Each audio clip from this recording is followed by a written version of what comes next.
सिद्धांत को मो मुंडनु प्रणिपात करुछि एवं मोर कृतज्ञता को मु आपणकर चरणारविंदरे अर्पण करुछि। मु तल्लीन हेली मो भली जने साधारण लोकटिए एभली एक भक्तिमय परिवेश रे दिव्य तत्वर जो महार्ग चेतनार आलोचना चली जड़े भल मनीष हवा पाई जड़े सफल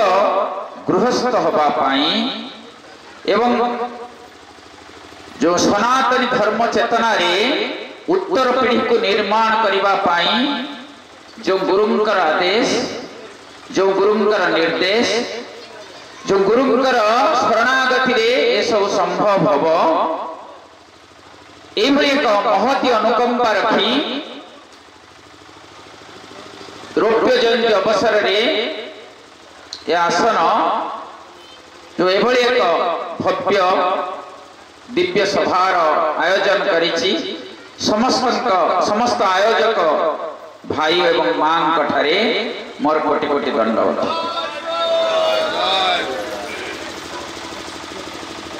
सेदिन गोटे छुटिया दुईपद कथा माध्यम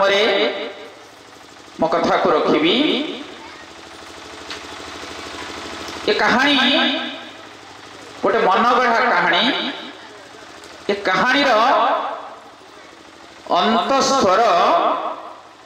गुरुदेवंकर वार्ता को रखी बोली मो मने करुछि। सेदिन एक विशाल राजसभा रे जड़े दोषी को जड़े महापापी से राज्यर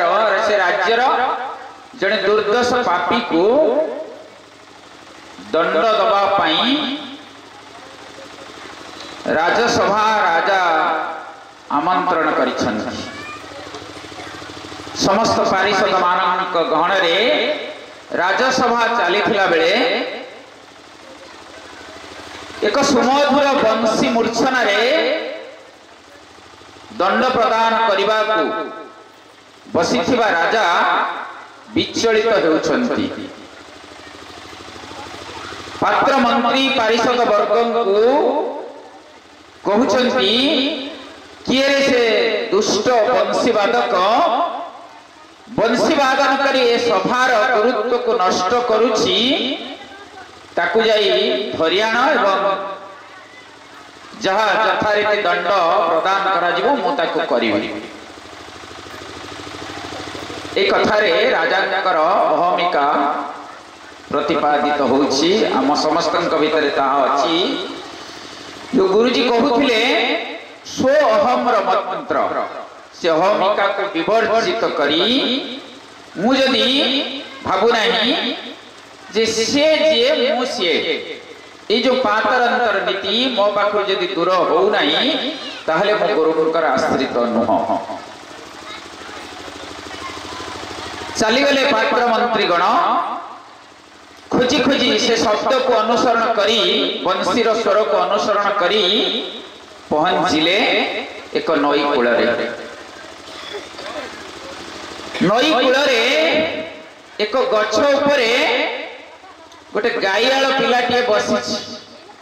बंशी वादन करुछि। ए गाईआल पिला उलेया उलेया बंशी वादन बंद कर। समझ पड़ेगा गाईआल पिला बंशी वादन बंद करी उल्ले आसला प्रणाम कला साष्टांग प्रणाम। ये हूँ आम संस्कृति आम पिला मानक आम शिखौचे कि नहीं संसारी मनीष भाव में विचार करिवे आपण माने साष्टांग प्रणिपात करिछि। ये हूँ आम सनातनी संस्कृति। पाठ थाट नहीं गाई चरौची आम भली पॉकेट को पैसा पसुनी कोठा बाड़ी घर द्वार ये सब परिवार जो मोह आमको ग्रासीची ताहा होछि परदा एई होछि माया प्रभु कहउछन्ति। से भली प्रणाम करुछि ताको धरि आनिछन्ति पात्र मंत्री गण राज दरबार को बंशी सह से आसुछि। राजा कहते तते एते साहस किए देला तू बंशी वादन करी आमर एक राजसभा को भंडूर कलु विनम्रतार सह मणिमा को प्रणाम करुची कहूची मोर धृष्टता नुहे मणिमा मोर ये धर्म आमे मानव धर्म रे अछंती तो पचारंतु प्रश्न निज मोरे धर्म मणिमा तोर धर्म फर्म रख तू तो पाखरे तोर एभली धर्म कहीं ना मु बंशी न बजेले ना मणिमा ए नईर पानी उछुली उठिबो नाही पक्षी माने तांको सुमधुर काकली रे परिवेश को मुखरित करिवे नाही आ मु चरौथुवा गाई माने चरिवे नाही राजा अनेथिले शत्रुष्ण नयरे आश्चर्यचकित चक्षरे अनेथिले से गायाल पिलाकु निर्वाक थिले राजा कहते सतरे तो आ बंशी रे जदि एमिति जादूकरी शक्ति न थांता आम राजसभा को बंद हेई न थांता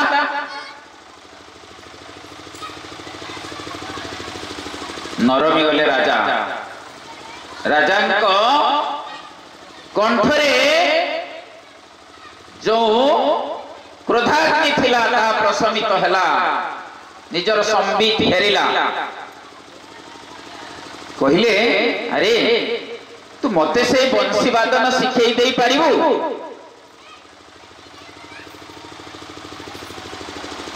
आमे हेइथिले राजा कहउचंते राजी हई जाई थांते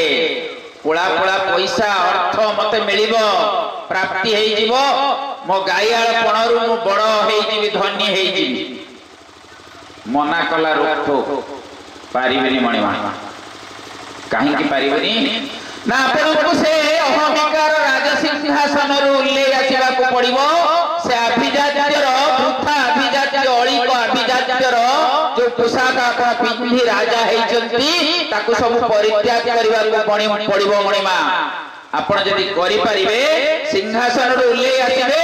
मुकुट उल्ले देबे राज पोशाक परिवर्तन करिवे तेबे मु आपनको बंशी शिखई देबी राजी हेई गले राजा उल्लेई देले मुकुट उल्लेई देले पोशाक चलिले गायाल पिला सह सेई नई कूलकु गायाल पिलार बंशी तानरे बंशी तोड़िले भावरे पड़गले राजा बंशीर मूर्छनार भाव गायाल पिलार से आवेगर भावरे पड़गले गुरुंकर आवेगर भावरे आमे तल्लीन होई परिबा तो प्रश्न भक्त साजी खाली सम्मेलन करदेले मोर दृष्टता पई आपण माने क्षमा करिवे खाली सम्मेलन करदेले सत्संग करदेले आम भीतर से चेतना जदि जागी उठू नाही मु मोर उत्तर पीढ़ी को जदि निर्माण करि पारु नाही मु देखुछि विभत्स स्वरूप कॉलेज पिला मानकर मु जने शिक्षक आज्ञा देखुछि बिगड़ी गलेनी से संस्कृति नाही पिला माने उल्हो नाहंती साइकल रो पिला माने आउ साष्टांग प्रणिपात शिखि नाहंती आउ टीका तांको आउ हमर खीरी चकुली पिठा भलो लागु नाही पिज्जा बर्गर भलो लागुची तेणु यदि एई संस्कृति आम सनातन संस्कृति हुए ताहले गुरु को कोन आमे प्रकृत रे गुरुंकर शरण आश्रित की ए प्रश्न आपण मानक पई मोर धृष्टता हेले भी क्षमा करिवे पुरी उठिला जो नईर जल नर्तना रता हला प्रकृति फूल माने विभोर्पण रे सुरभि बंटन कले सेठी पई एक पुष्पिल चेतना आमे गुरु को पाखरे अर्पण करिछे देखंतु आमे प्लास्टिक फूल लगाउ नाहंती सज फुटा फूल तांकिरी फूल रे तांकु ही तर्पण करिसंती बा अर्पण करिसंती समर्पण करिसंती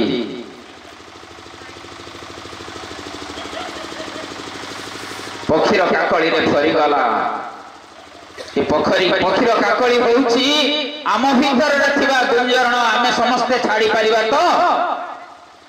आम भीतर जो काम क्रोध लोभ ग्रसित हेछि आमे संसारी मनीष भाव रे त्रिताप नाश करबा को पड़िबो किछि गांसरे करि पाले ए सत्संग ए गुरुंगर प्रेरणादायी कथा आज मुख्य वक्ता मुख्य अतिथि एवं आपणकर सभा आउरी जते दिन धरी चलिबो जो महामान्य अतिथि माने मनीषी माने एठी तांकर दिव्य पदस्पर्श रे हमकु महिमा मंडित करिवे हमर पाप नाशन करिवे तांकर आशीष हमें भिक्षा करी आम जीवन को महार्ग करवा सहित आम उत्तर पीढ़ीकर जीवन को महार्ग करि पारिले एभली एक सभा गुरुंकर आश्रित रे आमे किछि ज्ञान पाइछन्ति बोली मोर विचार एया हुए शेषरे सेई दिव्य करुणांकर कथा मु मने पके दउछि छोट छोट जिनिस रे आमे जो हलुआ करी खांती देखिथिबे केते स्वाद लागे भगवान हमको हलुआ रूपक कदली दैछन्ति केबे भाबिछन्ति कदली खाइला बेले जे से हलुआटा को प्रकृति बा भगवान ईश्वर हमको अर्पण करिसन्ति तांको पाखरे हमें कृतज्ञता केबे अर्पण करिसन्ति कि आमे तांको ढाळरू पानी पिउछन्ति तांको ढाळरू पानी एटी मनीषी बसछन्ति आउ जणे मनीषी गलेडी तांको ढाळरू पानी टिके पीले हमर